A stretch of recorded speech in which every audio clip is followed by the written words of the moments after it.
миллион долларда пайда көрдүк. Азыркы кезекте элдердин акчасын кайтара албайбыз.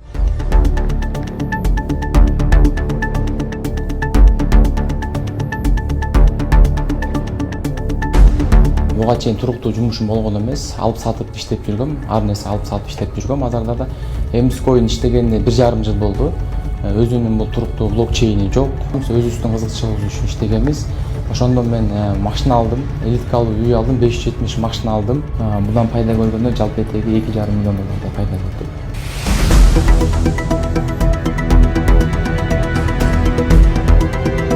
Биз 7 областы төрө кылдырып иштедик, мыйзамсыз иштедик. Бизге Финнадзор 5 жолу каттоодон өткүзбөй койгон. Ошого карабастан биз мыйзамсыз иштедик. Азыркы кезекте биз элдин акчасын кайтарып бере албайбыз. Ар кандай промоушндардын баарын биз калпайтып уюштурганбыз. Бардыгын калпайтып уюштуруп промоушн кылганбыз.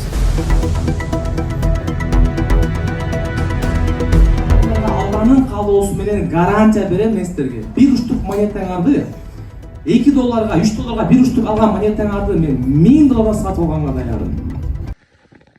Салам достор.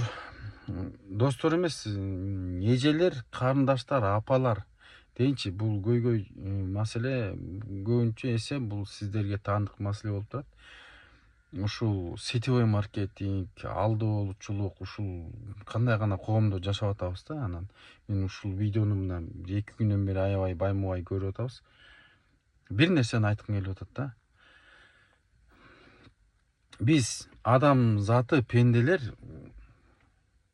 жашоодо ар бир аткарылган кыймыл аракетти логикабызга таянып, ой жүгүртүүбүзгө таянып, анан иш аракеттерди, чечимдерди чыгарабыз да. Болот. Что-то болбойт. Себеп дегенде биздин логика ал тети, мисалы 50гө чыксаңыз 50 жылдан бери, 30га чыксаңыз 30 жылдан берки тажрыйба. Бул 5 жыл университетти бүткөн профессионал кесипкөйдүн эмес, 30 жылдан бери жашап келаткан адамдын логикасы жатат могу мээ баштын ичинде. Ушул мээ автоматтык түрдө аларды иргейт. Себеп дегенде мисалы ар бирибиздин айланабызда бир калпайткан же мактанчак бир адамдар болушу мүмкүн да. Анан алар сиздин жаныңызга отуруп алып, өөлө калпайтып, мактанганын азартына кирип кетип, апыртып баштайт да. Анан сизде күмөн ой пайда болот да. Эмне үчүн күмөн ой пайда болот? Себеп дегенде сиз ал кишини жакшы тааныйсыз да. Кимдер менен суу кечет, кимдер менен тамакташ, эмне менен движение кылат, бүт билесиз да. Анан сиз билген маалыматтан дагы апыртылып кетип атса, что-то буяга окшошпой калды, кандай аны алып атат, анчалык акча жок эле. Кореядан сиңдим алып келип берген шуба деп атат, Кореяда сиңдиси жок эле деп мындай күмөн ой пайда болуп, ишенбей, анан ошону биз логикабызга таянып, карандай калп же курулай калп деп төгүндөйбүз, Анан эле ошо сетевой маркетингке келгенде эле көзүбүздү май басып эле, мас болуп эле ишенип жатып калабыз. Эмнеге? Себеп дегенде ал жерде акча аралашып атат. Бул калпка жанагы эле калптан 100 эсе апыртылган калпты угуп атасыз. Сетевой маркетинг жанагы калп биякта фигня эле болуп калат, туурабы? 100 эсе апыртып атса, сиз ишенбегидей апыртып атса, анан айына 100 000 сомдон 200 000 сомдон акча алып турасыз деп акчаны кошуп койсо элебиз. Буюрса 5 айда мен миллионер болот экенмин деп эле, мас болуп эле ишенгиңиз келбесе дагы, бул жерде логика, что-то калпайтып атат окшойт десе дагы, акчага мас болуп анан ишенгенге аракет кылып, наоборот ишенгенге аракет кылып анан ишенип баштайсыз да. Ушул жерден жанагындай ушу курулай калп деген мына логиканы иштетип коюуга болбойбу? Мисалы сетевой маркетингте мындай да. Бүгүн мисалы Илон Масктын Тесласынын акцияларын сатып атат деген маалымат чыкты. Буга BBC да реакция кылып атат, Азаттык да реакция кылып атат, Евроньюз да реакция кылып атат, дүйнөлүк коомчулук бөлүшүп атат, массалык маалымат каражаттары, интернет айтыңыз бүт Илон Масктын Тесласы толуп кетти. Арасында сиз ишенген, сиз кумир туткан адамдар ошол жерде реалдуу селфи видеолорду жазап, момдай деген может быть мекендештерибиздин арасында саякатка барып селфи сүрөттөрүн көрүп калып атабыз. Буга уже ишенгенге болот да. Анан эми чыгып атат, Илон Маск Марска саякатчыларды жөнөтүп атат, ракетасын учуруп атат десе, буга дагы BBC реакция кылып атат.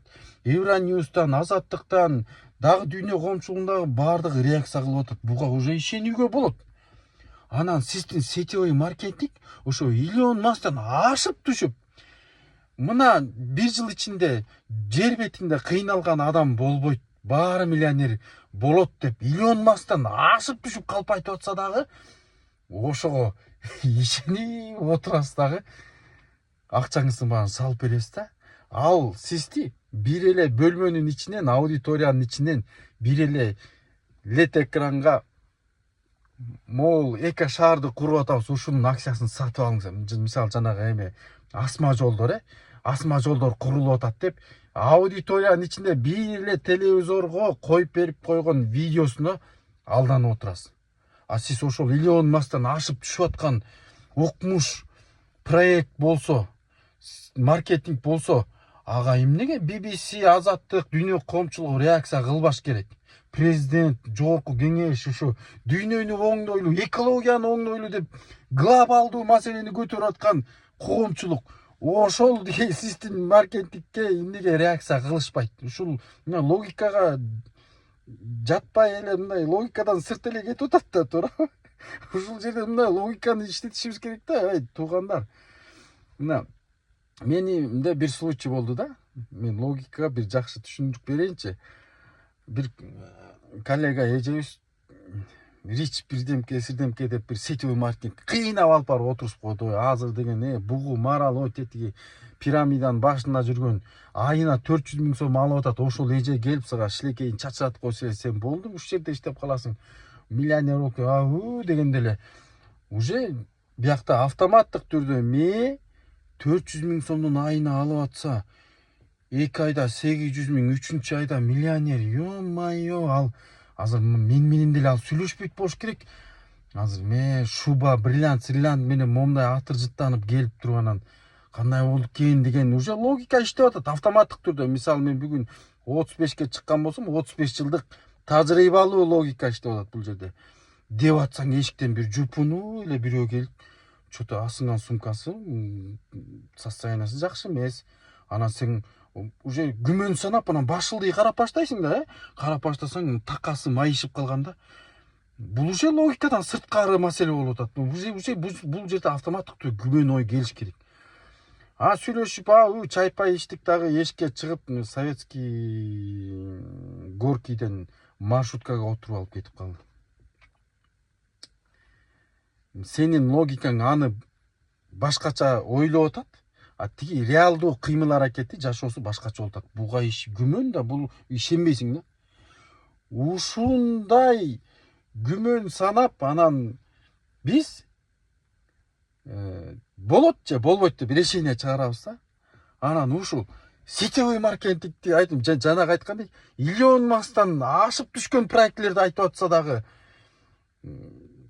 коомчулукта бир интернет айтыңда бир дагы бир эме ошол эко шаары курулуп атканы аркы беркисин көрбөсөңүз дагы ишенип эле акчаңыздарды салып ийесиздер да.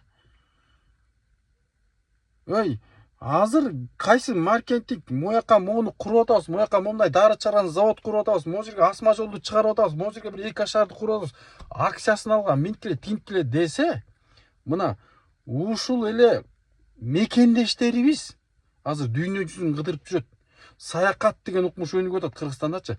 Ошолор айтып аткан шаарга барып, жок дебесе бир селфи сүрөт, жок дебесе мына жана ИПАРдын заводу могул экен, же болбосо жанагы асма жолдордун заводу могул экен, ошол жактан өтүп баратам деп, мисалы мына Хова чыгарган завод экен могул деген бир турмуштагыдай бир эме болуш керек да.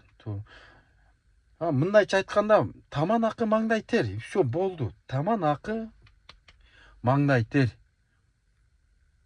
Жана дагы бир нерсе чыкты го, мындай хамяк деп тиги телеграмда бир мишканын курсагын баскалабай берсең, монеткалар ыргый берет да, ошо монетканы чогултсаң кийин деген $1 000 $га сатат экенсиң. О, боже мой, господи, кийим аласыз. Сиз аласызбы, ёлки-палки? Сиз аласызбы?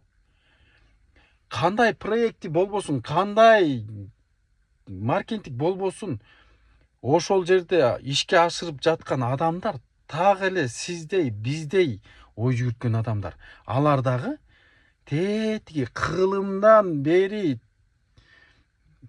иргелип иштеп келаткан соода логикасындай алсам берем, берсең алам деген тастыкталган кылымдан берки классикалык ой жүгүртүү менен жашасат. Никогда воздухтагы монеткаларды $1,000,000 сатып алам дебейт. Себеби сиз дебейсиз да, туурабы? Воздухтагы монетканы сиз сатып аласызбы? Жок, сатып албайсыз. Так эле сиздей ойлонот. Ошол маркетингтерди, ошол проектлерди ишке ашырып аткан адамдар дагы мейли Америкада, мейли Португалияда, Испанияда жашасын, так эле сиздей ой жүгүрткөн адамдар. Болгону бул жерде аферисттер, алдамчылар бар. Турмуштагыдай бул бардыгы турмуштагыдай. Бардыгы турмуштагыдай логиканын негизинде. Ушу эң бул адамдын эң таяна турган жашоосунда эң негизги бир эме бул логика, күч. Ошон үчүн алданбайлы. Эже карындаштар, апалар, сетевой маркетингдин койгулачы.